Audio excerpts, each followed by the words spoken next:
आने वाले 2025 में भारत का भविष्य कैसा होगा? इसका जो भी कुछ लेना देना है वो मंगल से लेना देना है, लेकिन देश और दुनिया के लिए मंगल लाने वाला है गर्मी, पुल का गिरना, भूकंप का आना, बहुत ज्यादा दंगे होना। किसी भी देश का भविष्य उसके नेतृत्व करने वाले व्यक्ति पर निर्भर करता है। सूरज क्या मोदी जी को अलग रोशनी देता है? चंद्रमा क्या उनके घर में अलग टाइम पे निकलता है? सरकार बनाने का सवाल ही नहीं पूछ रहा हूँ आपसे। प्रधानमंत्री पे निर्भर करता तो फिर अभी प्रधानमंत्री को देश के लोग हरवाते नहीं। तो फिर बेटा बचाओ बेटा पढ़ाओ ना।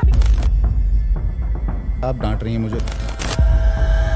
मैं आपकी एस्ट्रोलॉजी में भीतर उसके अंदर जाऊं, प्रवेश करूं, उससे पहले मैं टैरो कार्ड से शुरू करते हैं। वो हमेशा ये कहते थे कि इसकी जबान काली। जो टैरो कार्ड रीडिंग है, तो जब वो विदेश में फेमस हो जाते हैं तब वो हिंदुस्तान आना पसंद करते हैं। ये हमारे देश का दुर्भाग्य है।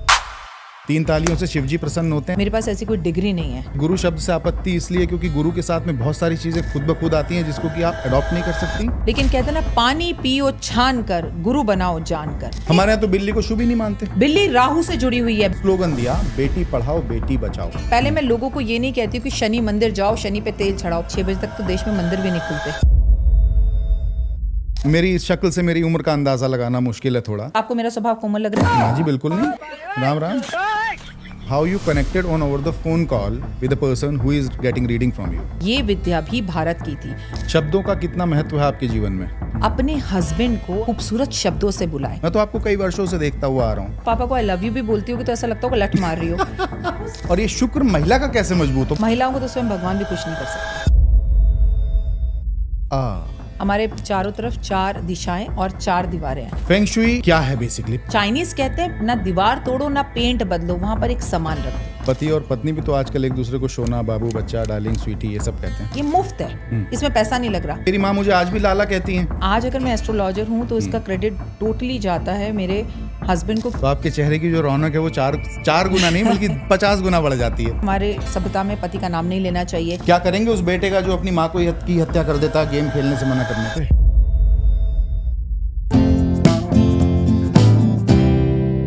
नमस्ते दोस्तों, बहुत बहुत स्वागत करता हूं आपका एक बार फिर से अपने न्यू स्कूप अनप्लग्ड के इस पॉडकास्ट पर। और मैंने जैसा कि आपसे हमेशा कहा है कि मेरी ये कोशिश रहेगी कि आपके समक्ष एक ऐसी हस्ती को लेकर आऊं जो ना सिर्फ देखने में खूबसूरत हो, बात करने में खूबसूरत हो, उनकी बातों से आपके जीवन पर प्रभाव पड़े, आप उनकी बातें आपके किसी काम आ सकें। तो इस पॉडकास्ट को ज़रूर देखिएगा। और मैं बहुत बहुत स्वागत करता हूँ, मेरे पॉडकास्ट पर आज एक ऐसी शख्सियत आई हैं जो किसी भी परिचय की मोहताज नहीं है, जिनको पूरी दुनिया जानती है, पूरे देश की महिलाएं फॉलो करती हैं। उनके जब वीडियोस आते हैं तो उन पर महिलाओं के कमेंट्स की भरमार होती है। बहुत बहुत स्वागत करता हूं डॉक्टर वाई राखी का अपने इस खास शो पर। बहुत बहुत शुक्रिया और इतने खूबसूरत इंट्रोडक्शन के लिए दिल से, तहे दिल से धन्यवाद जी। पर आपकी शख्सियत भी कुछ ऐसी ही है, बहुत ही खूबसूरत। Thank you so much for this nice compliment. और आपने समय निकाला मेरे इस शो के लिए, मैं आपका हृदय से आभार प्रकट करना चाहता हूँ। आपने मुझे याद किया, इसके लिए मैं आपकी बहुत आभारी हूँ, क्योंकि यहाँ आकर यहाँ की एनर्जीज में मुझे बहुत अच्छा लग रहा है। It's such A lovely complement for me doctor साहब। डॉक्टर साहब, पहले तो ये जानना चाहूँगा, राखी के पीछे वाई का क्या रहस्य है? देखिए, पहले मैं आपको करेक्ट करना चाहूंगी, मेरा नाम है डॉक्टर वाई राखी। मेरी राखी के पीछे वाई नहीं है, वाई आगे है। राखी से पहले वाई है। और वैसे जैसे मैं आपके पास आकर बैठी और ऑफ द कैमरा भी हम दोनों बात कर रहे थे तो मैंने ये बात जाना कि आपने मेरे ऊपर पूरा होमवर्क कर रखा है। मैं काफी सारे पॉडकास्ट में ये बता चुकी हूँ। वैसे मैं बता दूं कि I am born and bought up in Delhi, I am Punjabi. और मेरे जो मम्मी का घराना है वो पूरा होशियारपुर पंजाब से था, तो आई एम पक्की पंजाबन। और मेरी शादी साउथ इंडियन ब्राह्मण से हुई है एंड भारद्वाज गोत्र है मेरे हस्बैंड का। और उनके यहाँ पर, क्योंकि जैसे हमारे यहाँ शर्मा वर्मा लगता है तो उनके यहाँ पे शर्मा वर्मा पहले लगता है। तो वाई इज़ अ यल्ला प्रगड़ा और राखी शर्मा मेरा पूरा नाम है, वाई राखी शर्मा।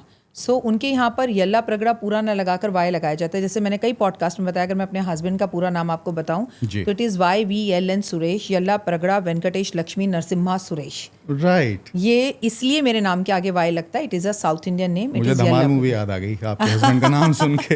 हाँ, साउथ इंडियंस का नाम जितना प्यारा होता है ना, उनकी शख्सियत उतनी बड़ी और उतनी खूबसूरत होती है। बहुत शानदार। और आप भी बहुत खूबसूरत हैं। मैं आपके हस्बैंड को खुशकिस्मत मानता हूं कि उनकी ज़िंदगी में आप जैसी खूबसूरत शख्सियत एक है जो कि उनके साथ कदम से कदम मिलाकर चल रही है।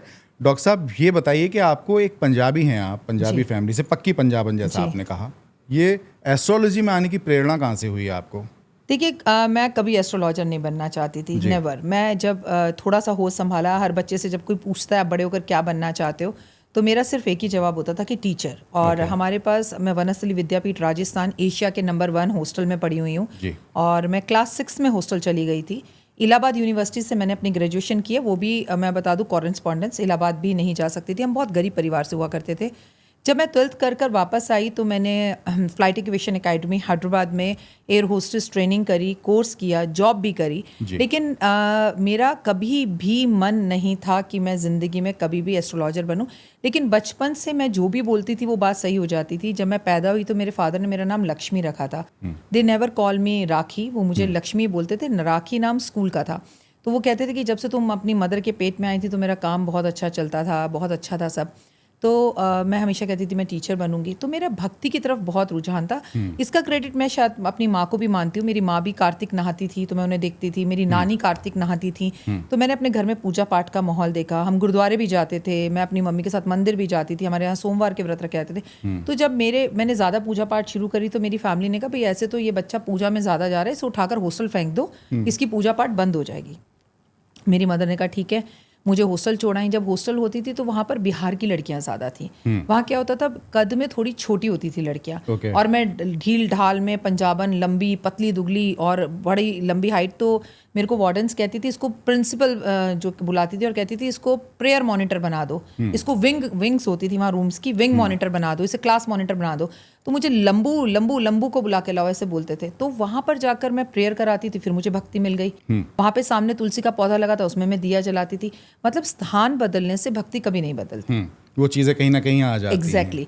मैं पूजा पाठ करती रहती थी, लेकिन आज अगर मैं एस्ट्रोलॉजर हूँ तो इसका क्रेडिट टोटली जाता है मेरे हस्बैंड को, क्योंकि मेरे फादर की बहुत मैं छोटी थी उस टाइम पे डेथ हो गई। तो मेरी मदर ने मेरी शादी जल्दी करा दी। मैं 22 साल की थी जब मेरी शादी हुई। तो मेरे हस्बैंड मैं उनको कहती थी देखो आज तुम्हारा चालान कटेगा, तो चालान कट जाता था। लेकिन जो मायके वाले थे ना, वो हमेशा ये कहते थे कि इसकी ज़बान काली है। लेकिन हस्बैंड हमेशा ये कहते थे कि नहीं, तुम में ना सिक्स सेंस है और तुम्हें कुछ चीज़ें पहले से पता होती हैं। तुम जो कहती हो मेरा प्रमोशन होगा, मेरा काम होगा, तो तुम why don't you learn astrology. मेरी शादी 2000 में हुई है और मेरे को उन्होंने ही फीस दी, उन्होंने ही पढ़ाया पहले एस्ट्रोलॉजी, फेंगशुइंग। और फिर हमारे टाइम में ना ऐसे कोई बड़े बड़े इंस्टीट्यूट नहीं होते थे, मैं आपको सच बताऊं। मेरे पास ऐसी कोई डिग्री नहीं है।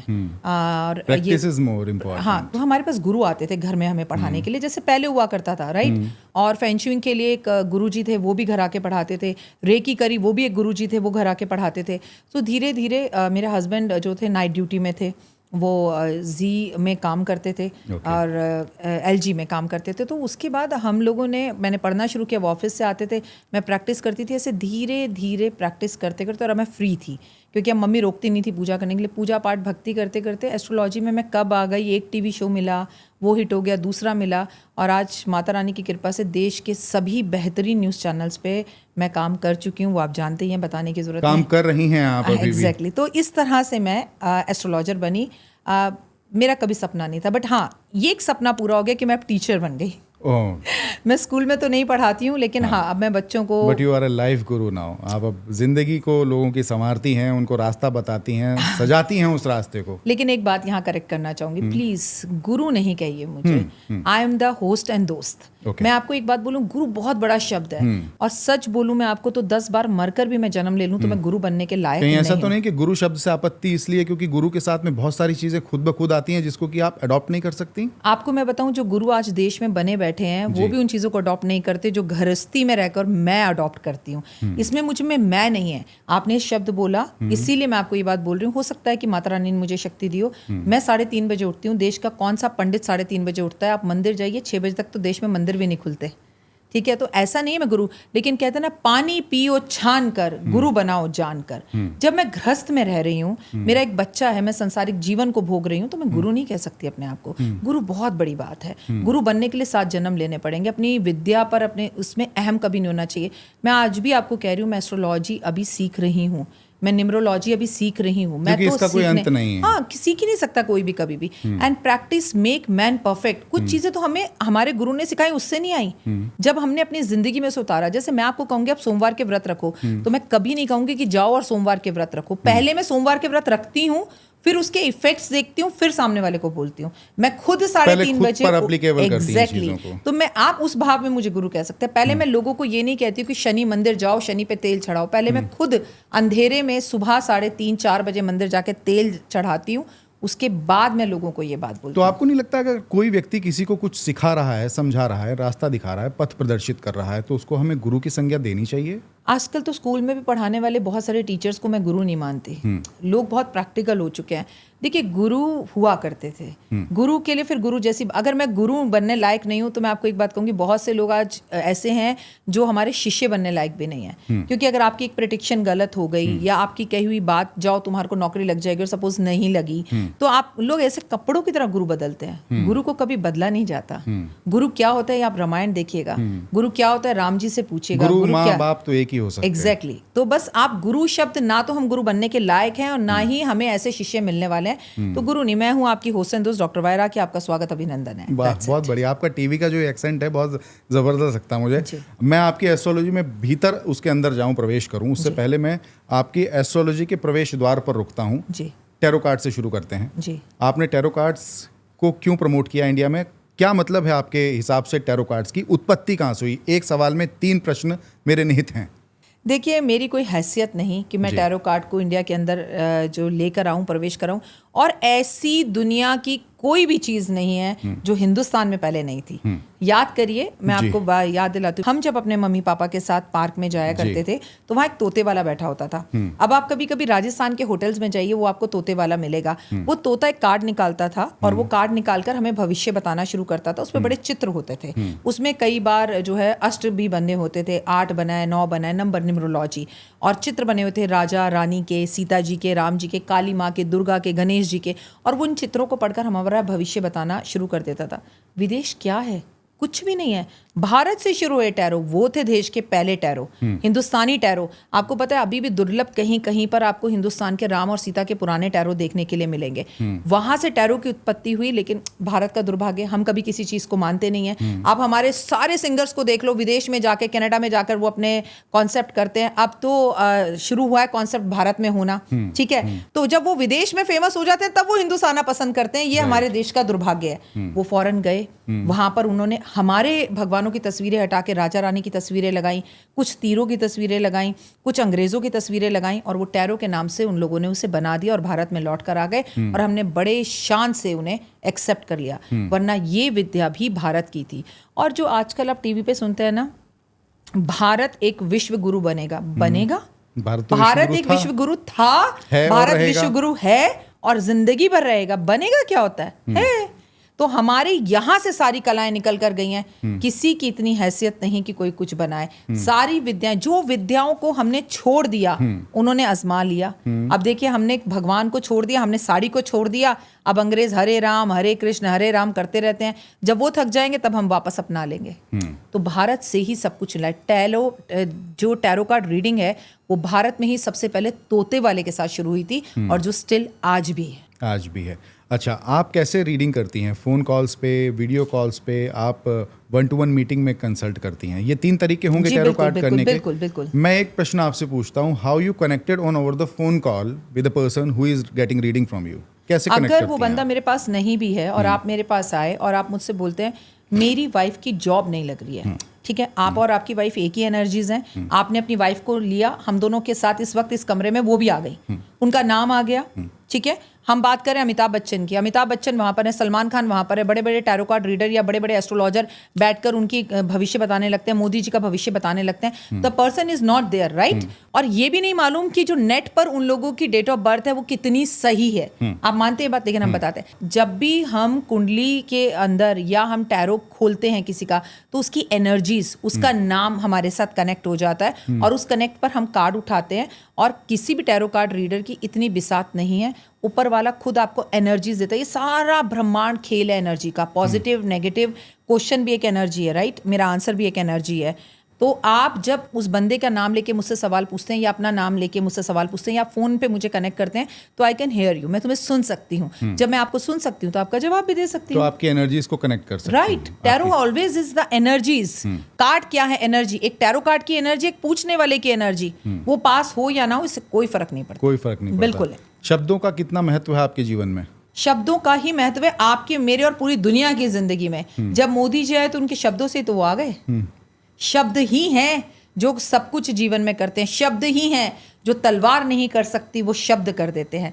जो आपको बंदूक नहीं मार सकती, वो आपको सिर्फ किसी व्यक्ति की एक जुबान मार सकती है। शब्द ही सब कुछ है। और पुराने हमारे भारतीय सभ्यता संस्कृति में बेटा, बाबू, आप याद करो, अम्मा, मेरा बालक, बालिका, या हमारा लल्ला, लल्ली, ये शब्द इतने खूबसूरत थे जो मिसिंग है। बहुत सारे लोगों को दिक्कत हो जाती है इन शब्द से। आप किसी को लल्ला कह के बुला दो, अरे आप तो किसी को आंटी कहकर भी बुला दो तो समझ में दिक्कत नहीं हो आता जाती लोगों है। को लल्ला का मतलब। मेरी माँ मुझे आज भी लाला कहती हैं। मैं भी अपने बेटे को लल्ला कहती हूँ, और मैं आपको बताऊँ वो मुझे मैया कह के बुलाता है जब उसे कुछ चाहिए होता है।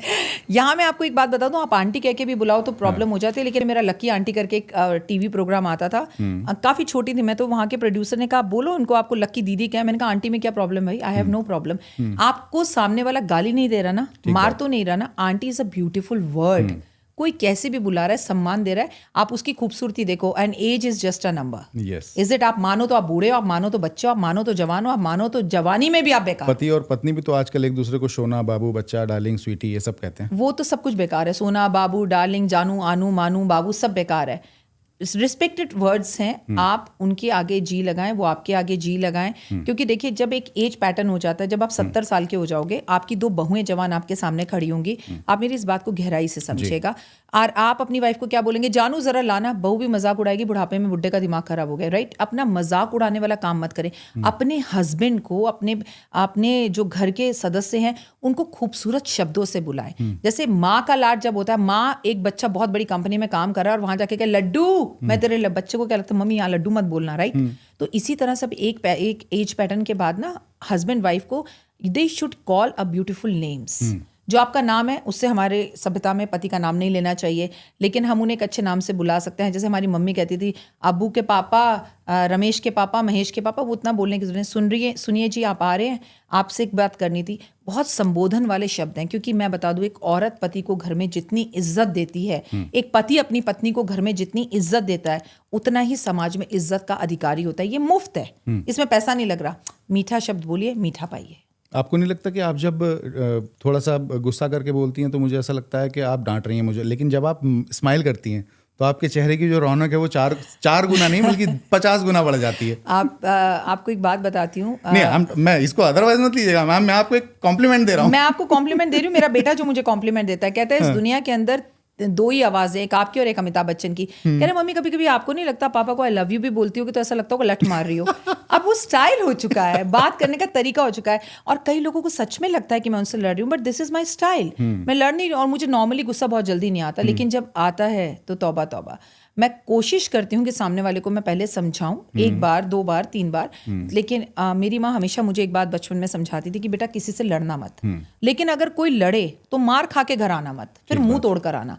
हम उस तरह के संस्कारों के बच्चे हैं, हम वैसे ही बड़े हैं। तो हमने अपनी फाइटिंग, देखिए इसको आज के टाइम में कहें तो माँ कहती ये क्या सिखा रहे हो। उस टाइम पर हमारी मम्मियाँ जब ये कहती थी ना, तो वो हमें हमारी लड़ाई करना सिखा रही थी। आज भी अगर आप अपने बच्चे को कहते हो कि पहले लड़ाई मत करो, लेकिन कोई करे तो मेरे पास आके मम्मा मम्मा मत करना, मैं अपने बेटे को ये कहती हूँ अपनी फाइट खुद करो, क्योंकि मैं जिंदगी भर साथ नहीं दे पाऊंगी, ठीक बात कभी तो जाऊंगी, तो तुम अपनी लड़ाई खुद लड़ो। तो मे बी मेरी आवाज ऐसे हो सके, really it is a style. नहीं, मैं आपके स्टाइल को मैंने देखा है। मैं तो चूंकि मैंने when you started your journey with Sahara, I was there present as an anchor. मैं रहा हूँ उस चैनल में, और आपको ये बात बहुत अच्छे से पता भी है। तो मुझे आपका स्टाइल बहुत अच्छे से पता है। आपकी पर्सनैलिटी में परिवर्तन बहुत सारे हुए हैं। इस चीज़ को मैं ऑब्जर्व कर रहा हूँ पिछले कई वर्षों से। ऐसा नहीं कि मैंने आप पे रिसर्च अभी की है, मैं तो आपको कई वर्षों से देखता हुआ आ रहा हूँ। ये बात अलग है कि आज ईश्वर ने ये समय तय करके रखा होगा कि हमारा आपका ये पॉडकास्ट हो रहा है और हम लोग एक साथ बैठ के इस चर्चा को आगे बढ़ा रहे हैं। टैरो कार्ड्स की ही बात हम कर रहे थे, मैं अभी वहीं पे रहता हूँ। आप को क्या लगता है कि किसी भी देश का भविष्य उसके नेतृत्व करने वाले व्यक्ति पर निर्भर करता है? जी। नेतृत्व जो व्यक्ति कर रहा है उसका भविष्य कैसा होगा? आपको क्या लगता है आने वाले 2025 में भारत का भविष्य कैसा होगा? कूटनीतिक तौर पर, राजनीतिक तौर पर, पड़ोसी देशों से संबंध कैसे रहेंगे और अर्थव्यवस्था कैसी रहेगी? अब ये मेरे 4 सवाल हैं। आप चाहें तो एक बार एक ही साथ उत्तर दे सकती हैं, या तो 4 कार्ड्स आप अलग अलग निकाल सकते हैं। नहीं, मुझे कार्ड की जरूरत नहीं है। अच्छा, मुझे ऑटोमेटिकली पता है। मैं कार्ड से ही चाहता हूँ बेसिकली। ठीक है। ना आप स्वतंत्र हैं, मैंने आपसे सवाल पूछा। कोई प्रॉब्लम नहीं है, क्योंकि इसका कार्ड से कोई लेना देना नहीं है। फ्रेंकली स्पीकिंग, ये जो साल है वो नंबर बन रहा है 9 नंबर होता है मंगल का। इसका जो भी कुछ लेना देना है वो मंगल से लेना देना है। आपका एक सवाल गलत था। क्या आप ही के ऊपर डिपेंड है आपका पूरा घर? क्या मुझ पे डिपेंड है? भगवान ना करे ऐसा कि मैं आज मर जाऊं। बट मैंने आपसे 4 सवाल पूछे ना पर्टिकुलरली। हाँ। पड़ोसी राज्यों से संबंध कैसे रहेंगे, प्रधानमंत्री पर निर्भर करता है। कूटनीतिक संबंध कैसे रहेंगे, प्रधानमंत्री पर निर्भर करता है। अर्थव्यवस्था कैसी रहेगी, प्रधानमंत्री पर निर्भर करता है। प्रधानमंत्री पर निर्भर करता तो फिर अभी प्रधानमंत्री को देश के लोग हरवाते नहीं। अगर एक सरकार होती पूरे देश के अंदर तो हमें बहुत सारे डिसीजन लेने में मोदी जी को आसानी होती। मोदी जी को गठबंधन की सरकार नहीं बनानी पड़ती। अब मुझे बताइए, क्या प्रधान पे निर्भर किया? आप पे और मुझ पे तो निर्भर किया। जिन्होंने वोट नहीं दिया उन पे तो निर्भर किया। तो आपके सवाल का जवाब केवल प्रधानमंत्री पर नहीं है ना, हम पर, आप पर, सब पर है। सरकार बनाने का सवाल ही नहीं पूछ रहा हूं आपसे, मैं देश के भविष्य के बारे में पूछ रहा हूं आपसे। देश के भविष्य को मजबूत करने के लिए मोदी जी कुछ नहीं है जब तक हम उनके साथ नहीं है। हमने उन्हें चुनकर वहां भेजा है। अगर हम उन्हें पूरी तरह से चुनते तो आज वो कितने कितने डिसीजंस ले पाते जो नहीं ले पा रहे। लेकिन अगर आपको लगता है कि केवल, देखिए मैं आपको क्लियर समझाने की कोशिश करूं, कभी भी किसी भी देश का भविष्य एक व्यक्ति पर निर्धारित नहीं होता। उसकी वायु पर होता है, उसके उस साल की वर्षा पर होता है, उसके उस साल के अड़ोसी पड़ोसी पर होता है, उस साल के ग्रह पर होता है कि स्थितियां कैसी रहेंगी। मोदी जी अगर कुछ करना भी चाहें लेकिन मौसम उनका साथ ना दे तो मोदी जी क्या कर लेंगे? Is it? जनता आपस में हिंदू मुस्लिम के झगड़े करते रहे तो मोदी जी क्या कर लेंगे? जैसा कि अभी आपने यूपी में देखा। तो मौसम भी तो ग्रहों की चाल से बदलता है। हाँ, तो फिर यहाँ पे प्रधानमंत्री कुछ नहीं हुआ ना, यहाँ पर सबसे बड़ा ग्रह हो गया। तो अगर हम ग्रह किसके? 2000 ग्रह देश के, जो 2025 का ग्रह आ रहा है वो मोदी जी को भी वही फल देगा। सूरज क्या मोदी जी को अलग रोशनी देता है? चंद्रमा क्या उनके घर में अलग टाइम पे निकलता है? या हवा कहती है ओ तुम मोदी हो, तुम्हारे पास से साइड से निकलूंगी मैं, ऐसा होता है? या नदी उनके, गंगा जी उनके आने पर सूख जाती है, उनके चरण छूने आ जाती है। गंगा, धरती, पानी, हवा, वायु, जल, सूरज, भगवान विष्णु, शिव सबके लिए एक है। तो ग्रह सबके लिए एक है, उसमें मोदी जी का ग्रह काम नहीं करेगा। 2025 का ग्रह काम करेगा। 2025 का नंबर जोड़े तो 9 होता है और 9 न्यूमरोलॉजी के अंदर आखिरी नंबर होता है, यानी अंत। उसके बाद दोबारा से वन शुरू हो जाता है। तो किसी भी चीज का अंत, या तो ये समझ लीजिए कि क्या अंत होने वाला है, या फिर समझदार बनिए और सोचिए कि अंत के बाद नई शुरुआत होने वाली है। राइट? 9 नंबर मंगल का नंबर हुआ। पहले देखते हैं मंगल क्या करता है। मंगल भूकंप लाता है, मंगल जमीन का कारक होता है, मंगल क्रोधी होता है, मंगल सेनापति होता है, मंगल युद्ध करवाता है, मंगल झगड़े करवाता है, मंगल अति की गर्मी देता है जो कि 2025 में पड़ेगी, और लोगों को बीपी देता है, शुगर देता है, आतंकवादी हमले करवाता है। या तो इंसान को वो पुलिस बनाता है या सीधा आतंकवादी बना देता है। मंगल अगर आपका बद का हो, मंगल आपका बंद हो तो आप समझ लीजिए आप आतंकवादी बनेंगे। मंगल आपका अच्छा हो और मांगलिक आप हो तो आपका विवाह में भी देर करवा देता है। तो मंगल अपने कई रूप दिखाते हैं, डिपेंड करता है आपकी कुंडली में। लेकिन देश और दुनिया के लिए मंगल लाने वाला है गर्मी, मंगल लाने वाला है पुल का गिरना, भूकंप का आना, बहुत ज्यादा दंगे होना, लड़ाई झगड़े होना, विरोध होना, पड़ोसी की पड़ोसी से झगड़ा होना। आपकी मेरा झगड़ा हुआ, आपका और राखी जी गाड़ी आगे कर लो पीछे कर लो, इस पे झगड़ा हुआ, नॉर्मल है। लेकिन अब ऐसे झगड़े नहीं होंगे, लोग सीधा पुलिस स्टेशन जाएंगे, केस करेंगे, लड़ेंगे, मारपीट पर उतरेंगे। रोड एक्सीडेंट्स बहुत होंगे, जैसा कि आप देख भी रहे हैं, हो रहे हैं। ये तो तब है जब मंगल विक्रम संवत 2081 के हिसाब से केवल मंत्री था, अभी तो राजा है, करता धरता है आने वाले 2025 का। आपने देखा फ्लाईओवर आधा कटा हुआ है, बच्चे जाके नीचे गिर गए। आपने देखा देहरादून में 3 बच्चे शराब पीकर किस तरह से। इसी तरह की घटनाएं आगे भी होंगी। हमारा पड़ोसी मुल्कों का हम पर हमला करना, देश में विश्व युद्ध जैसी स्थितियां रहना, चाइना का हमें तंग करना, पाकिस्तान का हमें तंग करना और हमारा मुंह तोड़ जवाब देना। और दूसरी बात, विक्रम संवत, देखिए हम आप मुझसे बात करें 2025 की, लेकिन ये कैलेंडर है अंग्रेजी। मैं आपसे अगर बात करूं हिंदू कैलेंडर की, तो वो हमारा चैत्र मास के पहले नवरात्रि 30 मार्च से शुरू होगा और 2082 कहलाएगा। उसका जो राजा है वो सूरज है। सूरज फिर क्रोधी, गर्म, तो गर्मी डबल पड़ गई। उसके बाद नेताओं का कारक सूरज है, अभिनेताओं का कारक सूरज है। अमिताभ बच्चन जी के लिए आने वाला टाइम 2025 हेल्थ को लेके अच्छा नहीं दिख रहा, धर्मेंद्र जी के लिए अच्छा नहीं दिख रहा, बहुत सारे, राजनाथ जी के लिए अच्छा नहीं दिख रहा, खुद मोदी जी के लिए अच्छा नहीं दिख रहा, स्वास्थ्य वाइज भी और हर वाइज। एक्सीडेंट होना, चोट लग जाना, बदनामी होना, एक्सीडेंट होना, अप्रिय घटनाओं का खबर आना, उनकी फैमिली से जुड़ी हुई खबरों का आना। तो नेताओं के लिए, अभी तो हम कहते हैं ना भगवान नेताओं का कुछ बुरा नहीं करता है, तो अगला साल जो आ रहा है वो नेताओं के लिए बड़ी मुसीबत करेगा। और हमारे देश में बड़े बड़े नेता कुछ ऐसे डिसीजंस लेंगे जिसका विरोध करने के लिए जनता सड़कों पर उतरेगी, जिसे आप कह सकते हैं कि डॉक्टरों का विरोध, जिसे आप कह सकते हैं इंजीनियर्स का विरोध, जिसे आप कह सकते हैं स्टूडेंट्स का विरोध, जिसे आप कह सकते हैं पूरी तरह से किसान विरोध। क्योंकि मंगल का साल डॉक्टरों को लेकर भी अलग अलग कानून बनाएगा, पुलिस को लेकर अलग कानून बनेंगे, या तो नए कानून बनेंगे, या उनकी ड्रेस एक कर दी जाएगी, या उनकी ड्रेस पर बात होगी, या उनकी सैलरी पर बात होगी। और कई पुलिस घटनाएं भी होंगी, जैसे कि अभी आपने यूपी में देखा कि लोगों ने पुलिस वालों पर पत्थर मारे। इस तरह की घटनाएं 2025 में देखने के मिलेंगी जो मंगल ला रहा है। अब इसमें किसी नेता का पर्टिकुलर नाम से कोई लेना देना नहीं है, ये ऑल ओवर हम सबके लिए है। बारिश कम होना, गर्मी ज्यादा पड़ना, धरती बीच में से फट जाना, ज्वालामुखी फट जाना, धरती फटना और कहीं से खजाना मिल जाना। हमें चाहे पेट्रोल मिले, तेल मिले या सोना मिले, जी फलाना जगह से हमें जोधपुर से खजाना मिल गया, हमें दिल्ली के पुराना किला से खजाना ढूंढ रहे थे वो मिल गया, हमें ताजमहल से खजाना मिल गया। काइंड ऑफ थिंग्स जो होती हैं वो 2025 के अंत तक हमें देखने को और सुनने को मिल सकते हैं। लेकिन केवल ये विश्व में होगा, केवल भारत की मैं भविष्यवाणी नहीं कर रही। हो सकता है फ्रांस में खजाना मिल जाए, राइट, ठीक है, फ्रांस का युद्ध किसी के साथ हो जाए। यूरोप के देश के लिए आने वाला समय अच्छा नहीं है, चाइना के लिए अच्छा नहीं है, पाकिस्तान के लिए अच्छा नहीं है। चाइना को तो वैसे ही दौरे पड़ते रहते हैं और भी पड़ेंगे। तो यूरोप का प्रभाव एशिया पर पड़ेगा और एशिया का और शेयर मार्केट पे पड़ेगा। Okay, share market up down up down up down, लाल चीजों का दाम बढ़ेगा। जैसे कुछ टाइम पहले नींबू कितना महंगा हो गया था बाजार में, आपने देखा था। अब जो लाल, चाहे लाल मसूर की दाल हो या लाल चीजों से जुड़ी हुई चीजें हो, वो महंगी होंगी, गुड़ महंगा होगा और कई जगह पर शेयर मार्केट अप डाउन देखेगी और लोगों में गुस्सा अति का होगा, गुस्सा बढ़ जाएगा बहुत। मंगल का साल है, मंगल और सूर्य का साल। मंगल। अच्छा, जिन लोगों का भाग्यांक और मूलांक 9 है, उन लोगों पर क्या प्रभाव है इसका? अगर आपका भाई आप ही के एरिया में एसएचओ बन जाए, क्या होगा? मौज काटूंगा, मौज काटेंगे। तो बस जो मांगलिक है उनकी मौज है, और जिनका मंगल 9 नंबर है उनकी मौज है। भाई राजा दरोगा बन गया और आप ही का भाई आपके इलाके में आ गया, एमएलए बन गया, एमपी बन गया, तो आपकी देखिए कर्म पर भी डिपेंड है। आप अपनी माँ को तो मार रहे हैं और नंबर आपका भाई के साथ बदतमीजी कर रहे हैं, बात बात पे आपका नौकरों पर हाथ उठ रहा है, तो मंगल क्या कर लेगा? मैं ऐसे आपको 1000 नाम बता सकती हूँ। मेरे घर के बाहर जो लड़का काम करता है, माली का नाम काम है, उसका नाम अमित है, मेष राशि हो गई, राइट।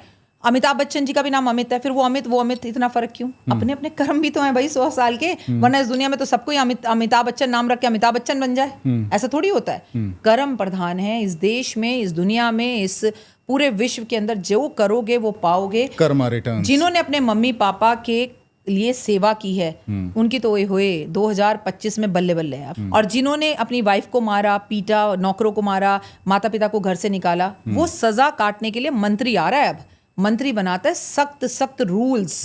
ये डरने की बात नहीं है, अपने कर्मों के लिए तैयार हो, अपने गुस्से पर बहुत कंट्रोल करने की जरूरत है। और हाँ, ऐसा भी देश में हो सकता है कि कैंसर की इस साल दवाई मिल जाए। मंत्री क्या करता है? देश को सुरक्षित करने के लिए दवाइयां बटोर कर लाता है, ठीक है, आपको सुरक्षित करने के लिए प्लानिंग्स लाता है। लोग प्लानिंग से चलेंगे इस साल। ऐसा भी हो सकता है बीपी और शुगर की कोई बहुत अच्छी मेडिसिन देश में आ जाए और हमें थोड़ा इससे निजात मिल जाए। खत्म तो हो नहीं सकती, लेकिन निजात मिल सकता है। तो इतनी सब सरप्राइजेस अच्छी होंगी। प्रॉपर्टी के दाम बहुत बढ़ेंगे। बिल्डर्स के लिए समय बहुत अच्छा है। कुछ बिल्डर्स जेल में बैठे हैं, उनकी जमानत होगी। जो बेकसूर है वो बाहर आएंगे, जो बाहर घूम रहे हैं और कसूरवार हैं वो अंदर जाएंगे। मैं आपको यहां बता दूं, बहुत जरूरी है। और जो पुराने केसेस हैं उन पे फैसले आएंगे। एग्जैक्टली। और बड़ा ही क्रूर और गंदा जो पूरे विश्व को हिला देने वाला भी 2025 में जो पूरी दुनिया को हिलाएगा, जरूर सामने आएगा, जो कि बहुत दुखद की बात है। और इसके लिए सख्त कानून 2025 में ही बनेंगे। वाह, आप अपने हाथ दिखाएंगी? जी बिल्कुल। आप 2 पन्ना पहनती हैं हाथ में।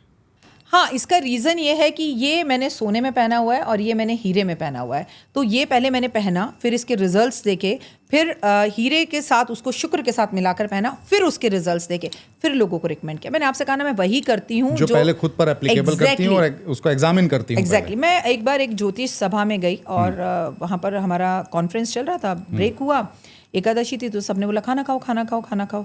तो मैंने कहा नहीं, आज एकादशी, आज तो मेरा व्रत है। तो मैंने बहुत सारे लोगों को चावल बनाते हुए देखा। मैंने कहा ये तो ज्योतिष की मंडल थी, चावल नहीं बनना चाहिए। तो बहुत सारे लोगों ने मुझे पलट कर जवाब दिया, राखी जी वो तो टीवी की कहने की बातें होती हैं। तो मैंने आपसे कहा ना, मैं टीवी पे यूं ही नहीं कहती कुछ भी। तो मैं जो अपने जीवन में उतारती हूँ, लेकिन मैं अपने घर वालों पे कभी फोर्स नहीं करती। सबको लगता होगा बड़ी डोमिनेट होंगे। मेरे हस्बैंड एकादशी पे चावल खाते हैं बिकॉज ही साउथ इंडियन। मुझे हंसी आ गई, माफ करिएगा इस बात। नहीं सच में। और मैं उन्हें समझाती हूँ तो वो कहते हैं हम साउथ इंडियन है, हमारे यहाँ ये बात नहीं मानते। तो ठीक है, उन्होंने वो कल्चर देखा है। मैं उनसे एक रेमेडी कराती हूँ। मैं क्या कराती हूँ, जैसे ही जनवरी 1 आती है तो जितने किलो के वो हैं उतने किलो चावल लेके एक ऐसे वृद्ध ब्राह्मण को मैं उनके हाथ से दिलवाती हूँ जिससे उसकी जरूरत है। तो मैं कहती हूँ जितना चावल साल भर में खाने वाले हो ना, तुम्हारा वजन है, उतना दान कर दो, और एकादशी पे चावल खा के द्वादशी पे अगले दिन चावल जरूर खा लो।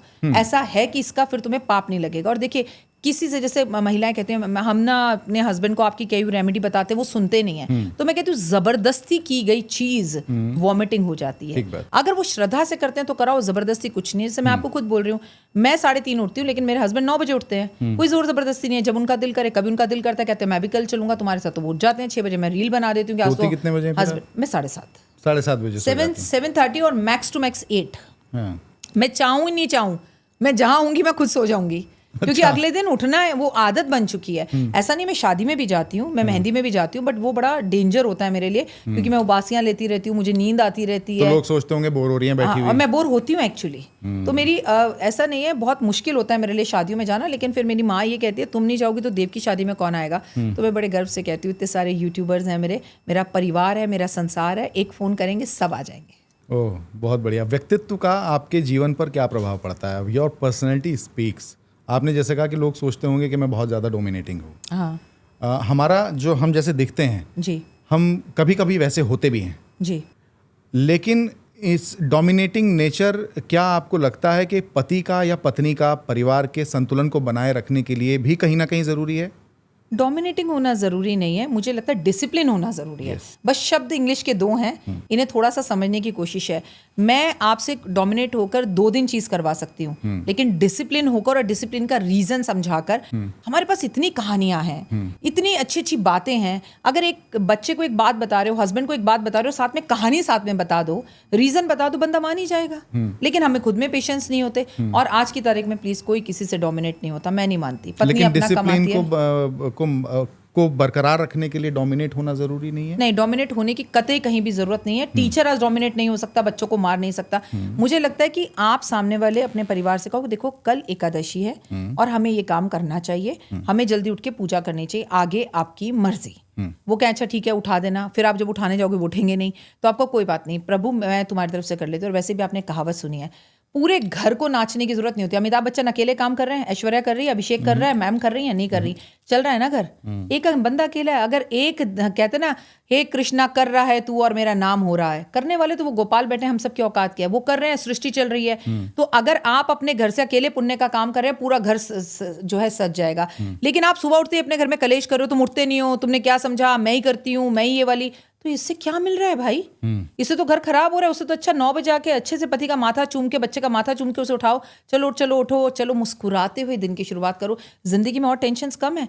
ये लड़ाई, ये उपाय, ये डिसिप्लिन, बच्चे को कहूँ जिम जाओ, जैसे मेरा बच्चा थोड़ा मोटा है, जिम जाओ, उसको जब तक खुद रियलाइज नहीं होगा, मेरे कहने से कुछ नहीं होगा, और जिम जाने से भी कुछ नहीं होगा। मुंह पर कंट्रोल करना पड़ेगा। और एक टाइम तक माँ सिखा सकती है, एक टाइम के बाद गर्लफ्रेंड सिखा सकती है। आदमी को आदमी से मिलाती है उसकी दोस्त, माँ उसको तमीज और औरत की इज्जत करना सिखाती है। तो just wait and watch, time आएगा, अपने आप हो जाएगा। कुछ चीजें वक्त पे छोड़ देनी चाहिए, लेकिन जबरदस्ती डोमिनेट कर कुछ नहीं होता। आप मुझे डोमिनेट करके यहाँ बुला सकते थे, नो सवाल ही, आप प्यार से बुला सकते थे कि प्लीज आप आइए हमारे साथ करिए, तो वी कैन कम। नहीं तो इसीलिए डिसिप्लिन जरूरी है। और आप यकीन मानिए, मैंने ऐसा अपनी पर्सनल लाइफ में देखा है, अपने एक्सपीरियंस से बताती हूँ। जब आप डिसिप्लिन होते हो ना, जैसे 365 दिन है, 365 दिन मैं सुबह जल्दी उठती हूँ, तो 65 दिन मेरी फैमिली भी उठती है। तो वो 65 तो आए, 300 भी आएंगे, 300 भी आएंगे। और मैं जब नहीं रहूंगी तो पूरा ही आ जाएगा। एग्जैक्टली। तो शुरुआत तो हो रही है। It is more than enough. It is. अच्छा, अब मैं आता हूँ थोड़ा सा विषय से हटके, आपके एस्ट्रोलॉजी के ही दूसरे द्वार पर। जी। आपने बताया आप टैरो करती हैं, आप एस्ट्रोलॉजी करती हैं। एस्ट्रोलॉजी में सबसे बाद में आऊँगा, फेंग शुई।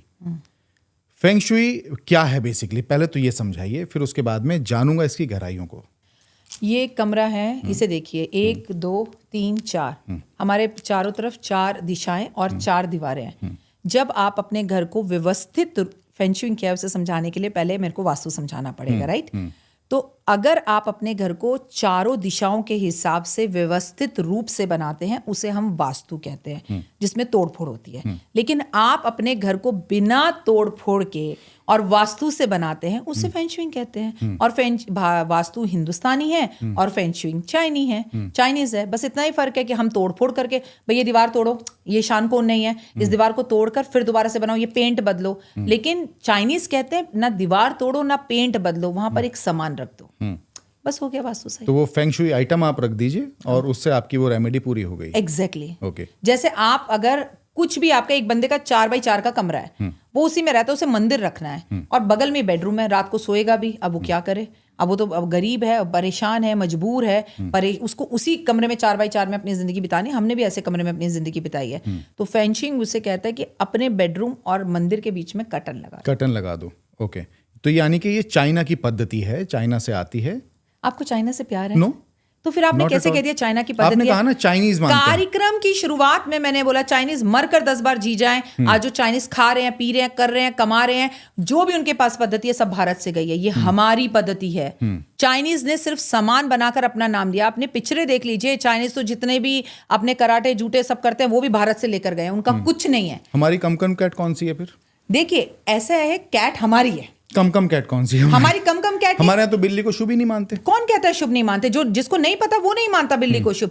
बिल्ली राहु से जुड़ी हुई है, बिल्ली माँ लक्ष्मी से जुड़ी हुई है। क्यों कहते हैं दिवाली वाले दिन बिल्ली दिख जाए का रास्ता काट जाने को पाप क्यों मानते हैं? बिल्ली रास्ता काट के गड़बड़ हो गई, ऐसा कुछ लोग मानते हैं। मैं आपके सामने बैठी हूँ, मेरा बिल्ली रास्ता काट जाए तो मैं कहती हूँ वाह लक्ष्मी माँ, आज तो तुम सुबह सुबह दर्शन दे गई, सब कुछ अच्छा होगा, दुर्घटना से बच गई। ये सोच की बात है। जो हमें पिक्चरों में, हॉलीवुड में, बॉलीवुड में दिखा देते हैं, एकता कपूर दिखा देती है, वो हमारी जिंदगी बन जाती है। ऐसा नहीं है। नहीं, बिल्ली का रास्ता काटना पिक्चरों से कहां से आता है? तो परंपराओं से आता है, पुरानी सभ्यता है। मैं भी गांव देहात से आता हूँ, मुझे परंपरा पता है। हमारी दादी हमेशा कहती थी बिल्ली रास्ता काट के मत जाओ घर से बाहर। देखिए आपको मैं सिंपल से एक बात बताऊं, मैं डिस्कशन कर रहा हूं, ये लोगों तक मैसेज पहुंचना चाहिए। एग्जैक्टली। देखिए मैं आपको पहले बता दूं, अगर काली बिल्ली रास्ता काट जाए उसे राहु का कारक मानते हैं, या वो शुभ नहीं होती, वो आपको गुस्से से देख रही हो और रास्ता काट जाए।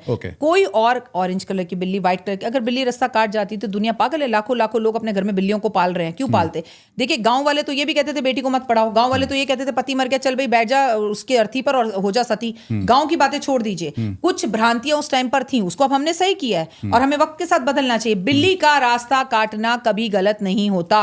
सोच आपकी गलत होती है। पहले ही आपने एनर्जी से अपनी नेगेटिव को लिखो, रुक जाओ, बिल्ली रास्ता काट गई, वो पीछे वाला निकल जाए तब हम निकलेंगे। मैं आपसे कह रही हूं अब की बार बिल्ली रास्ता काटे, निकलना और कहना आज मुझे पैसे मिलेंगे और पैसे ही मिलेंगे। मैं खुद निकलती हूं और पैसे मिलते हैं। और अगर बिल्ली रास्ता काट गई तो प्लीज दो माइंडसेट नहीं हो सकते हमारे अध्यात्म का मजाक नहीं उड़ना चाहिए। आप कहते हैं किसी भी तरह से दिवाली वाले दिन हमें बिल्ली दिख जाए, हमें छिपकली दिख जाए, बड़ा शुभ होता है। ठीक है, वैसे आप छिपकलियों को झाड़ू से पकड़ पकड़ के बाहर फेंक देते हैं, वैसे आप बिल्ली को देखना पसंद नहीं करते और आप उसको दिवाली वाले दिन कहां। तो ऐसा नहीं होता। बिल्ली शुभ है, बिल्ली लक्ष्मी जी के वाहनों में आती है, बिल्ली राहु से जुड़ी हुई होती है, बिल्ली कोई अशुभ नहीं है। बिल्ली कभी भी हमारे घर के आसपास रहने वाले जीव जंतु, दे आर द आर परिवार का हिस्सा। बिल्ली फिर अगर अशुभ होती है तो जब बच्चा देती है उसकी जेद क्यों ढूंढते फिरते हो? क्यों कहते हो लाल कपड़े में रख लो धन आएगा? ये डबल माइंडसेट नहीं चलेगा भाई। या तो शुभ है या अशुभ है, या फिर उसका बच्चा देना शुभ है। 7 घर छोड़कर किसी एक शुभ घर में बिल्ली बच्चा देती है। तो देखिए जो हमारे बुजुर्ग कह गए, मैं हमेशा कहती हूँ वो गलत नहीं कह गए, लेकिन कुछ भ्रांतियां थी, उनको हमें अब वक्त के हिसाब से बदलना चाहिए। पीरियड्स के दौरान महिलाओं को अचार नहीं छूना चाहिए। सिर्फ अचार की बात कर रहा हूँ, मंदिर जाने पे चर्चा नहीं करूंगा। देखिए मंदिर तो नहीं जाना चाहिए, मैं उस पर चर्चा ही नहीं कर रहा। और क्यों नहीं जाना चाहिए, मंदिर नहीं जाना चाहिए, अचार नहीं छूना चाहिए। हमारे बुजुर्ग पहले क्यों बोल गए थे? तब विस्पर नहीं हुआ करते थे। क्लियरली बात यह है, उस टाइम पर वो कपड़ा यूज करती थी, सैनिटरी पैड्स नहीं होते। एग्जैक्टली, सैनिटरी पैड्स नहीं होते थे और सुविधाएं नहीं थी। वो तो बहुत बात की बात है, वो जो अंडरगारमेंट्स पहनती थी वो भी नहीं हुआ करते थे। तो उस टाइम पर एक कमरे में उन्हें लिटा दिया जाता, तो उसी धोती को वो धोती एग्जैक्टली उस धोती को धोया जाता था और उसे पहना जाता था। तो अचार को छूने का रीजन ये था कि अचार कहाँ रखा जाएगा। ऐसा तो नहीं था कि ड्राइंग रूम में रखा जाएगा। वो अचार कहाँ रखा जाएगा? किचन में रखा जाएगा। फिर आप उस रक्त से टपकते हुए हाथ पैरों से किचन में जाओगे तो ये अचार मत छूना। और क्या होता था, पहले अचार रोटी से ही खाना ज्यादा खाया जाता था और अचार हमारे लिए मक्खन होता था, अचार हमारे लिए पनीर होता था, अचार हमारे लिए एग्जैक्टली तो हर बंदा जब खाना खाने बैठता था तो अचार जरूर होता था और हर घर की माँ को अचार बनाना आता था। इसीलिए अचार को बस चूल्हे में नहीं जाना, किसी भी तरह से आपको रसोड़े में नहीं जाना, इसलिए ये कहा जाता था। और कहा जाता था तो मैं तो आज तक फॉलो करती हूँ। क्या रीजन है इसका? नहीं, क्योंकि ये फॉलो तो वो नहीं है ना कि मैं जाकर पति के साथ सती हो रही हूँ। भाई मेरी माँ ने कहा अचार मत छूना, खराब हो जाता है, हम नहीं छूते। मेहनत से बनाती थी और 100-100 किलो बनाती थी। हमारी तरह नहीं 1 किलो 1.5 किलो बनाती थी। उस टाइम पर मर्तबान ज्वाइंट फैमिलीज होती थी, पता नहीं कितने कितने किलो अंबियां आती थी, और सारा खराब हो जाए। फिर सैनिटरी पैड पहनी हुई हाइजीन लड़की अचार छू सकती है ड्यूरिंग द मेंस्ट्रुएशन डेज। अब छूती है? अब छूती हैं? पहली बात तो अब अचार घर बनता कहाँ है जो खराब हो जाएगा। उसमें तो गीला चम्मच रखने के लिए भी मना कर जाता था। आप केवल पीरियड्स की बात कोई क्यों कर रहे हैं? माँ कहती थी गीला चम्मच मत रखना, अचार खराब हो जाएगा, गीले हाथों से मत छूना, अचार खराब हो जाएगा, आटे के हाथ मत लगाना, अचार खराब हो जाएगा। तो सब बातों को इंक्लूड कीजिए ना। आप तो सब छूते हैं और अचार खराब नहीं होता, क्योंकि अचार अब घर में बनता ही बाहर वाले में केमिकल होता है। आपको पता है जब अचार औरतें बनाती थी ना, तो वो मोहल्ले का दरवाजा बंद करके ये कहती थी अचार पे किसी की परछाई नहीं पड़नी चाहिए। जब हम अचार बने तो घर कोई ना आए, बच्चों को बाहर बिठा देती थी कि कोई ना आए घर में, परछाई पड़ जाएगी। आपके व्यूअर्स खुद कमेंट्स करके बताएंगे ऐसा होता था। अब तो कुछ एक आध फैमिलीज में अचार डलता है, गांव देहात में होता होगा, मैं शहरों की बात कर रही हूँ। तो अब तो सब छूते हैं। अब बताइए मैं घर में अकेली हूँ और मेरे को खाना खाना है, मेरे पास सर्वेंट नहीं है, मेरे हस्बैंड नहीं, और अचार खाने का मन है, तो क्या करूं? और मेरा क्योंकि आई एम डाउन और मेरा मन है, और उस टाइम पे औरतों का खट्टा मीठा खाने का ज्यादा मन होता है, तो क्या करूंगी? अचार लूंगी। लेकिन स्टिल कई घर ऐसे, जैसे मैं खुद अपना बता रही हूँ, मैं अचार नहीं छूती। रीजन मैं जानना नहीं चाहती, कुछ चीजों के रीजन नहीं होते। आप अपनी परंपराएं को कुछ परंपराओं को फॉलो करना चाहिए और आप करती आ रही हैं, इसमें कोई बुराई नहीं। और मैं आपके व्यूअर्स को ये कहना चाहूंगी, मन है करो, नहीं करना मत करो, हम कोई भ्रांति नहीं फैला रहे। It's total up to you. अच्छा, आप पुरानी परंपराओं की बात करती हैं। आपका एक वीडियो में सुन रहा था, आपने एक वीडियो में कहा पॉडकास्ट में किसी जर्नलिस्ट के साथ या किसी होस्ट के साथ, कि जिस व्यक्ति ने ये नारा दिया, स्लोगन दिया, बेटी पढ़ाओ बेटी बचाओ, इससे आपको तकलीफ है, ये नहीं होना चाहिए, इट्स रॉन्ग। जी। जब हम हरियाणा के पुराने किस्सों को याद करते हैं, हरियाणा में जिस तरीके से बेटियों की हत्या कर दी जाती थी, भ्रूण हत्या कर दी जाती थी, अगर उनको ठीक करने के लिए या उनसे बचने के लिए, जागरूकता के लिए, अवेयरनेस के लिए अगर इस तरीके के स्लोगन बनते हैं, तो फिर दिक्कत क्या है? एक ही स्लोगन गलत है इसके अंदर, बेटी बचाओ। अरे क्या बचाओ? तो बेटी बचती नहीं थी ना पहले, नहीं, हत्या हो जाती थी। अगर आप पढ़ाते, और पढ़ाने की जरूरत बेटों को थी, मारते को मुझे दुनिया में बता दीजिए कुछ एक आध लोगों को छोड़कर, क्योंकि दुनिया में भ्रांति के लोग हैं और हर तरह के लोग हैं। मुझे ये बता दीजिए, अब पुरुषों को पढ़ाने की जरूरत है। अगर पुरुष पढ़े तो उसे समझ में, आज पढ़ा, आज क्यों नहीं? आज हरियाणा की लड़कियों पे गीता बबीता पिक्चरें बन रही हैं, हर दूसरी लड़की गीता बबीता बनना चाह रही है। आज क्यों नहीं लड़कियां मर रही? आज भी तो लड़कियां पैदा हो रही हैं। पढ़ाई की जरूरत पुरुष को है। आप क्या बात कर रहे हैं? लड़की को घर में रख दो, रेप नहीं होगा, है ना? लड़की घर में रहने से क्या होगा? लड़के को घर में रखो, लड़की रेप ही नहीं होगा। आज की बात आज इस स्लोगन के बाद हुई ना। एग्जैक्टली, इस स्लोगन से नहीं बची, पढ़ने से बची। और अवेयरनेस तो फैली होगी। बेटी को नहीं बचाना, बेटे को बचाना है, बेटे को पढ़ाना है। और आपका बेटा ना सोचे, कान पे थप्पड़ लगाना है। रक्षाबंधन वाले दिन अपने बेटे को रिस्पेक्ट करना सिखाना है। हमने औरत को शुरू से कमजोर बताया। बेटी बचाओ बेटी पढ़ाओ नारा आज भी आपके प्लेटफॉर्म पे बोल रही हूँ, गलत है। जो औरत आपको जन्म देती है, जो आपकी माँ है, जो आपकी भाभी है, जो 9 महीने आपको पेट में लेके घूमते, जबकि 1 लीटर की बोतल आप पूरा दिन लेके घूम नहीं सकते, आप उसे क्या बचाओगे? और ये नारा इसलिए गलत है कि बेटी को बचाने की जरूरत नहीं है। बेटा पढ़ाओ बेटा बचाओ। बेटा अपना बचाओ किससे? कानून से, गलत हरकतों से।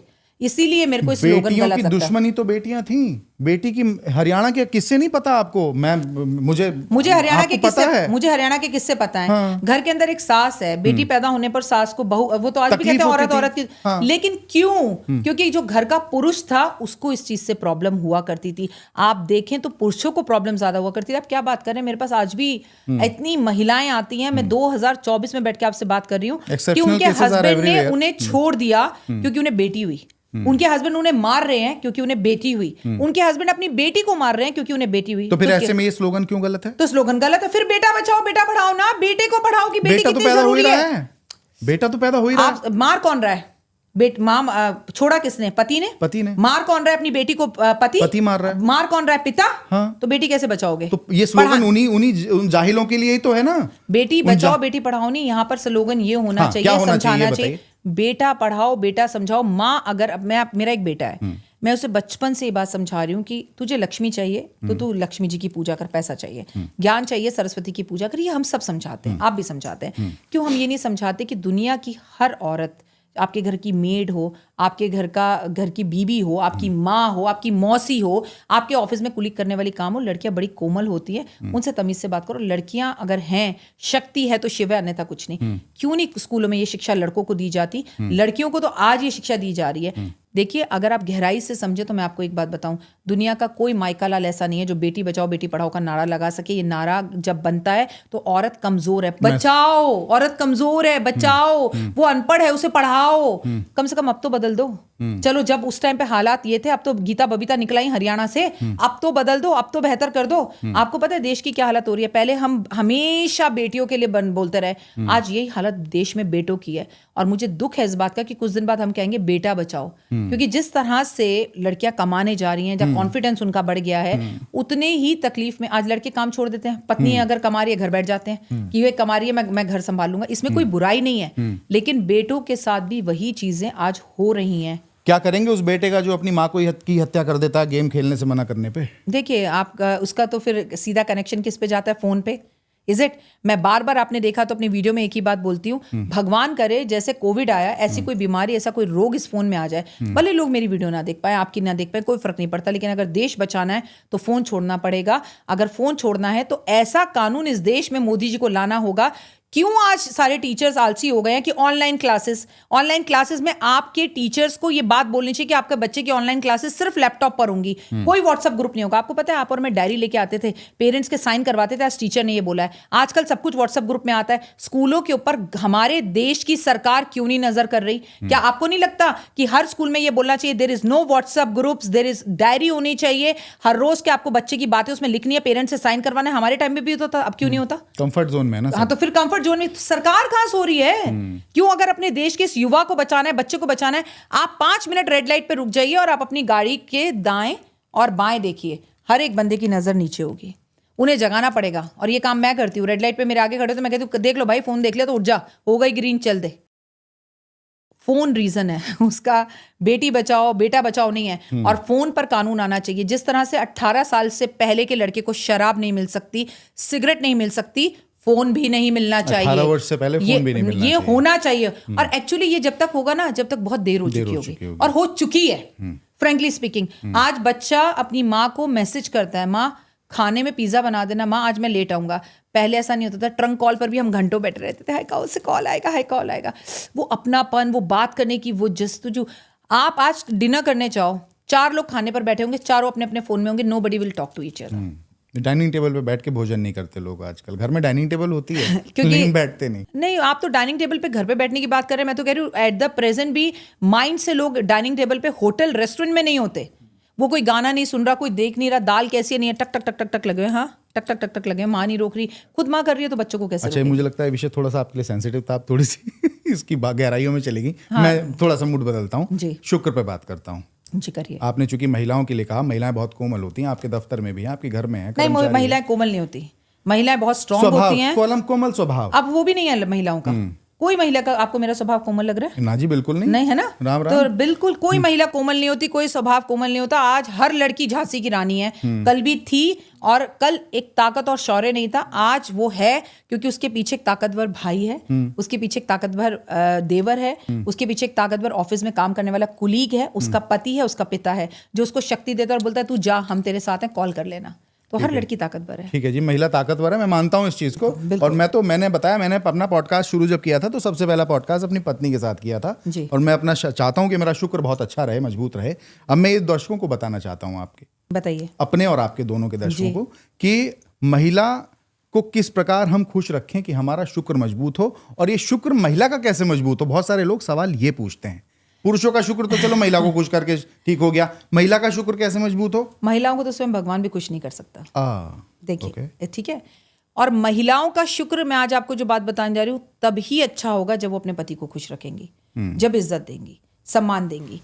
आप ऑफिस से निकल रहे हैं, ऑफिस के लिए निकल रहे हैं, आपकी वाइफ स्माइलिंग फेस कर कर आपको लंच देती है, आपका माथे पे किस करती है, आपको वाइब्रेशन देती है, फुल ऑफ एनर्जी देकर वो आपको भेजती है। आप ऑफिस कैसे जाएंगे? वाओ, फुल ऑफ, हाँ भाई कैसे हो, हेलो हेलो हेलो, सब करो, जल्दी जल्दी काम बताओ, ये करो। आप में एक एनर्जी और जोश आ जाएगा। और वहीं आपकी वाइफ सुबह निकले और बोले, दुखी हूँ, जिस दिन से तुमसे शादी की मेरा जीवन खराब हो गया। पहले तो आप गाड़ी ठोकेंगे, रास्ते में बदतमीजी करते जाएंगे, गार्ड को गालियां देंगे, खुद इरिटेशन होगा, जिसका फोन आएगा उस पर चिल्लाएंगे। सब कुछ किस पे डिपेंड हो गया?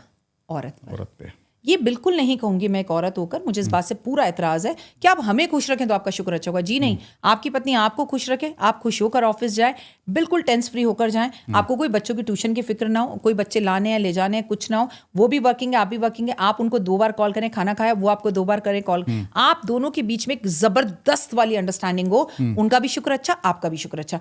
ऐसा कतई नहीं है कि आप जिंदगी भर उनको खुश रखते रहे तो शुक्र अच्छा होगा, ना रहे अगली खुश। आप सोने की चूड़ी ला दो, कहो जी मुझे तो हीरे की चाहिए, वो उसके पति तो हॉलीडे ले गए, तुम तो ले जाते नहीं, तो खुश तो आप कभी कर ही नहीं पाएंगे, क्योंकि डिमांड्स की कोई वो ही नहीं है। आप आज तो पुरुष ने ये भी करना शुरू कर दिया कि चलिए मैं घर में खाना बना रहा हूँ, बना रहे हैं ना पुरुष खाना, खाना भी बना रहे हैं पुरुष, सब कुछ कर रहे हैं, तो थोड़ी सी रिस्पेक्ट के अधिकारी तो पुरुष भी हैं। थोड़ा सो आप अपने हस्बैंड की तारीफ कीजिए कहीं कर। देखिए आजकल के जो बच्चे हैं, सबकी बात नहीं करूँगी, हमारी मम्मियाँ नहीं करती थी, हम नहीं करते, श्योर आपके वाइफ नहीं करी होंगी, और आज की जनरेशन में भी बहुत अच्छे प्यारे बच्चे हैं जो नहीं करते हैं, पर otherwise they have a language.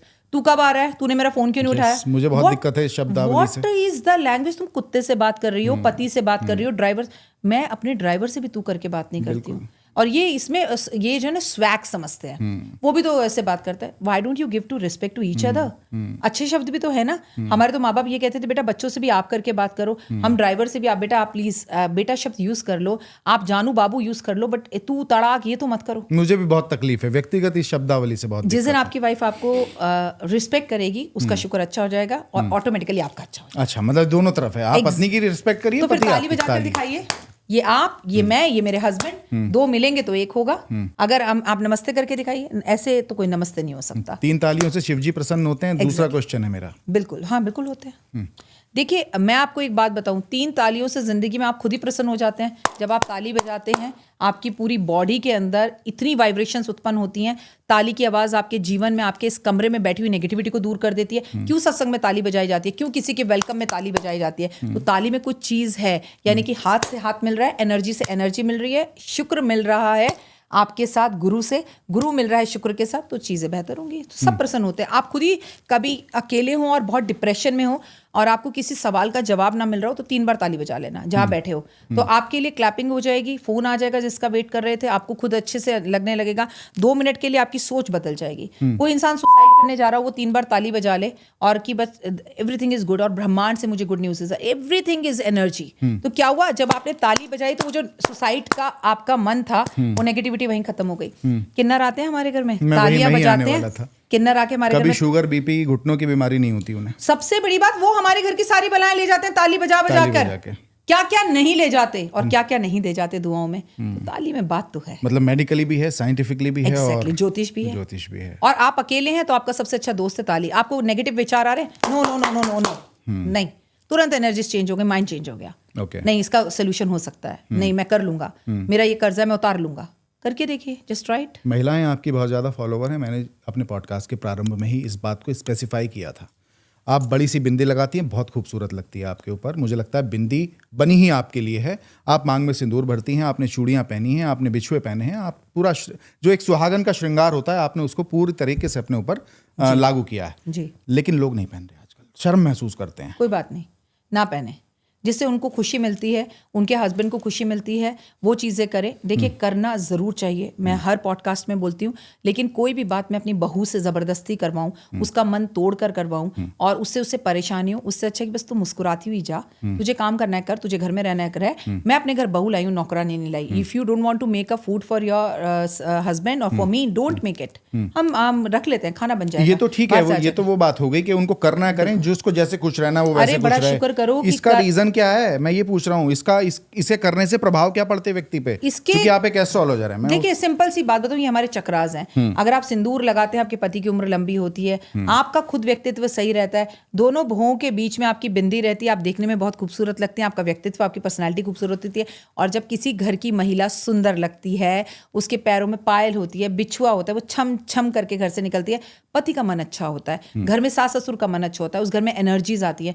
आपको एक लड़की दिखाती हूँ मैं, उसने कुछ भी नहीं लगा रखा और खूबसूरत सा सूट पहना हुआ है, तब भी वो आपको ब्यूटीफुल नहीं लगेगी। आपके मन से भारतीय मन ये कहेगा काश एक बिंदी हो। हटा दीजिए ना लक्ष्मी जी से बिंदी, हटा दिए माँ दुर्गा के ऊपर से श्रृंगार और मूर्तियां खाली कर दीजिए, कैसा लगेगा? श्रृंगार औरत अपने लिए नहीं करती है, दूसरों के लिए, अपने घर की एनर्जीज के लिए। This is all. आप लाल रंग की बड़ी बिंदी लगाना शुरू कर दो, मंगल अच्छा, मंगल अच्छा, पति का काम अच्छा, भाग्योदय हो जाएगा। हर चीज का रीजन है। हमारे पैरों में बिछुए पहनते हैं, उसका हृदय से सीधा जो है जोड़ होता है कि हमेशा जो है वो कस के हम दबा कर रखते हैं कि हृदय की बीमारियां ना हो। हार्ट अटैक औरतों को ही तो कम होते हैं, आदमियों को ही ज्यादा होते हैं। और श्रृंगार की आप क्या बात कर रहे हैं, अब तो औरतें इतना श्रृंगार नहीं करती जितना पुरुष करते हैं। मैं पुरुषों को नेल आर्ट करते देखती हूँ, मैं उन्हें पूरा फेशियल करते हुए देखती हूँ, मैनी पैडी सब करते हैं। लेकिन अगर आपके बच्चे नहीं भी कर रहे, आपकी बहू नहीं कर रही, तो कोई भी चीज जबरदस्ती नहीं कराएं, मन को छोटा ना करें। अगर वो करवा चौथ में साल में एक बार भी या तीज में एक बार भी करें, it is more than enough. वक्त बदलेगा, समय बदलेगा, तभी कली का अवतार होगा। ऐसा थोड़ी है कि सब कुछ सतयुग और त्रेता युग का चलता रहेगा। जितना हो अच्छा, कुछ भी करो, अपने घर में किसी भी विषय को लेकर कलेश मत करो। कलेश हुआ लक्ष्मी बाय। जिस घर में लड़ाई झगड़े होते हैं उस घर में कभी लक्ष्मी नहीं आती। कोशिश करो, कर रही है ठीक है, नहीं कर रही ना। पति पत्नी दोनों कुछ, कहते हैं मियाँ बीबी राजी, क्या करेगा काजी, हमें बीच में क्यों पड़ना। हस्बैंड को प्रॉब्लम नहीं है, वाइफ को प्रॉब्लम नहीं है। अगर आप अपनी सास का मन रखने के लिए कभी कभी कर लो तो ये जीवन आपकी सास का भी है, राइट। उसी की वजह से आपकी मांग में सिंदूर, बिंदी, पैर में पायल, सब कुछ है। आपको अपना तो बेटा उसके लिए थोड़ा सा कर लो, खुशी होगी। और आप देखिए, मैं आपकी थ्रू बच्चों से कहना चाहूंगी, करके देखो, तुम्हारी जिंदगी की 50% प्रॉब्लम्स दूर हो जाएंगी। इतनी बड़ी बिंदी मत लगाओ, छोटी सी लगा लो। अब तो करीना कपूर, करिश्मा कपूर भी अपने पिक्चर में इफेक्ट के लिए चाहे छोटी सी बिंदी लगाएं, लगाती है ना, दे लुक ब्यूटीफुल। तो आप करिए, आपको अच्छा लगेगा। करे मन है तो करो, नहीं तो, क्योंकि इस जनरेशन को कुछ भी कहना और जबरदस्ती कराने के तो मैं कभी फेवर में हुई नहीं, क्योंकि जबरदस्ती की गई चीज कभी भी फलीभूत आपने नहीं कहा होते। कि जबरदस्ती खाने से उल्टी हो जाती है। Exactly. ठीक बात है, मैं भी इस बात को मानता हूँ। 5 मिनट और लूंगा आपके। मुझे लगता है कि आपका कमिटमेंट जो हमारे टूवर्ड्स है वो पूरी हो रही है। जी 3 सवाल पूछूंगा, आपको एक में जवाब देना है। बोलिए। बॉलीवुड की फिल्में देखना या फिल्में देखना, किताब पढ़ना या फिर क्रिकेट देखना? राखी क्या पसंद करती हैं? क्रिकेट बिल्कुल भी नहीं, बिल्कुल भी नहीं। और पिक्चरें देखना बहुत पसंद है, और किताबें पढ़ना तो किताबें पढ़कर यहाँ तक पहुंची हूँ। क्योंकि दुनिया में आपका सबसे अच्छा दोस्त आपकी किताब होती है, जो आपको हमेशा कुछ सिखा कर जाती है। लेकिन अब उम्र है तो चश्मे के बिना पढ़ा नहीं जाता, चश्मा लगाना पड़ता है। कई बार बुक पढ़ने बैठती हूँ तो चश्मा आसपास नहीं दिखता, तो वो चीज़ रह जाती है। पिक्चरें देखना बहुत पसंद है, क्राइम पेट्रोल देखना बहुत पसंद है, बहुत ज़्यादा पसंद है, क्योंकि उससे मुझे मानसिकता पता लगती है और समझ में आता है दुनिया कहाँ जा रही है और क्या किया जा सकता है। आप यकीन मानेंगे, जो भी मैं सस्पेंस पिक्चर देखती हूँ उसका मैं विलन और उसका लास्ट में किसने मर्डर किया ये पहले से बता देती हूँ। इसका और मेरे बेटे की शर्त लगती है और 99.9% मैं ही जीती हूँ। ये भी मेरे साथ होता है। वो मुझे बोलता है कैसे, मैंने कहा बस ऐसे ही। ये मेरे साथ भी होता है, मैं शुरू में बताता हूँ इसमें ये होने वाला है। Exactly. अच्छा, सलमान खान, आमिर खान या शाहरुख खान? ना सलमान खान, ना आमिर खान, ना शाहरुख खान, अक्षय कुमार, अजय देवगन। मैंने तो पूछा ही नहीं था। हाँ, लेकिन जो मेरे फेवरेट है वो मैं बताऊंगी। रोहित शर्मा, विराट कोहली या शिखर धवन? सिंपल सी बात है, हर हाल में विराट कोहली। मेरे को विराट कोहली से कोई लेना देना नहीं, क्योंकि वो मेरे बेटे को पसंद है और मेरा बेटा क्रेजी है। और सबसे पहले जो मुझे बहुत पसंद है, जिनके लिए मैं दीवानी हूँ, that is only one and Dhoni. Dhoni, yes. बच्चों की बात की आपने, बेटे की बात की, बस लास्ट आपसे पूछूंगा, एक रेमेडी बता दीजिए, बच्चों के एग्जाम्स आने वाले हैं। बच्चों के एग्जाम आने वाले हैं। ये जो आप और मैं बैठे हैं, आप बड़े सुंदर लग रहे हैं ब्लैक कपड़ों में। आपने कहा मैं सुंदर लग रही हूँ। ये पूरा शरीर कहाँ से चल रहा है? दिमाग से। दिमाग को क्या चाहिए? तेल। और बच्चे क्या नहीं लगाते? तेल। देसी घी बच्चों के सर पर लगाएं, 1 चम्मच उसमें केसर डाल के, हाथ पैर जोड़ के रिक्वेस्ट करके अगले दिन बच्चों को धोने के लिए बोलें। अगर शरीर में तेल जाएगा, जो कि वो मक्खन नहीं खाते, जो कि वो घी नहीं खाते, तो कम से कम शरीर के माध्यम से घी तेल उनके सर पर जाए तो बच्चे कूल रहेंगे। और देखिए, आज की तारीख में आपकी परसेंटेज मैटर नहीं करती। अपने बच्चे को दूसरे बच्चे से कंपेयर ना करें, बच्चों को ज़बरदस्ती पढ़ने के लिए ना कहें। और बच्चे पढ़ें इसके लिए पहले खुद एकता कपूर के सीरियल देखना बंद करो, उनके साथ बैठ के मैगजीन पढ़ो, उनको गरम गरम गाजर का हलवा खिलाओ, उन्हें गरम गरम सर्दी में केसर का दूध पिलाओ, और बच्चों के साथ बच्चे बन जाओ। मैं लिख कर दे रही हूँ, वो पढ़ेंगे और अव्वल आएंगे। बहुत बहुत धन्यवाद आपका। और आपने इतनी अच्छी अच्छी बातें बताई। मैंने जैसे कहा था अपने दर्शकों को कि मेरा पॉडकास्ट जो है वो लोगों से, और मैंने अगर कुछ ऐसा पूछ लिया हो, मैंने वो अपने लिए नहीं पूछा कोई भी प्रश्न, जाहिर सी बात है, मैंने वो अपने एक्सपीरियंस, अपने तजुर्बे, क्योंकि मैं दुनिया घूमता हूँ, देश विदेश में मेरे बिजनेस हैं, तो वहाँ लोगों से मिलता हूँ, उनसे बातचीत के आधार पर मैंने आपसे प्रश्न पूछे। मैं ये नहीं कहूँगा ये अतिशयोक्ति होगी कि मेरे व्यूवर्स को पता था और उनको मैंने बता दिया था, उन्होंने मुझसे लिख कर भेजा था कि ये पूछना ना। ये मैंने अपने तजुर्बे के हिसाब से सवाल आपने जो भी तजुर्बे के हिसाब से पूछा। जब हमारा कार्यक्रम शुरू हुआ ऑफ द कैमरा, मैंने आपसे कहा था आप जो मर्जी मुझसे पूछ सकते हैं, और आपने उसका बहुत खूबसूरती से जवाब दिया, बहुत ही सधे हुए अंदाज में जवाब दिया। आपने समय निकाला, आपने मुझे इस लायक समझा कि आप मेरे साथ बैठ पाएं, उसके लिए मैं आपका तहे दिल से धन्यवाद प्रकट करता हूं, हृदय की गहराइयों से धन्यवाद प्रकट करता हूं। और आपको एक ऑन कैमरा निवेदन और करूंगा, समय निकाल करके जब पुनः मैं निवेदन करूं आपसे, तो आप मेरे पॉडकास्ट पर किसी और विषय पर जरूर आइएगा। अगर आप मुझे फॉलो करते हैं तो आपसे कहना चाहूंगी, डॉक्टर वाई राखी के व्यूअर्स हैं आप और मेरे परिवार, मेरे संसार का हिस्सा है, तो इज़ अ नाइस पर्सन। आप इनके चैनल को लाइक, सब्सक्राइब, शेयर जरूर करें और अपना प्यार इन्हें भी दें। और आपके कोई भी क्वेश्चंस हो आप पूछें। अगर आपके क्वेश्चंस होंगे मुझसे जुड़े हुए तो मैं इस पॉडकास्ट में दोबारा जरूर आऊंगी, ये वादा मेरा आपसे रहा। और जो भी आपका प्रश्न होगा वो मैं सीधे डॉक्टर वाई राखी तक जरूर पहुंचाऊंगा, ये मेरा और मेरी टीम का वादा आपसे रहा। बहुत बहुत धन्यवाद आपका हमारे साथ जुड़ने के लिए, इस पॉडकास्ट को देखने के लिए। शेयर जरूर करिएगा अपने दोस्तों के साथ, सगे संबंधियों के साथ, उनके काम आएंगी बहुत सारी काम की बातें डॉक्टर वाई राखी से हमें पता चली हैं। बाकी देश और दुनिया की तमाम खबरों के लिए आप न्यूज़ स्कूप देखते रहिए। नमस्कार।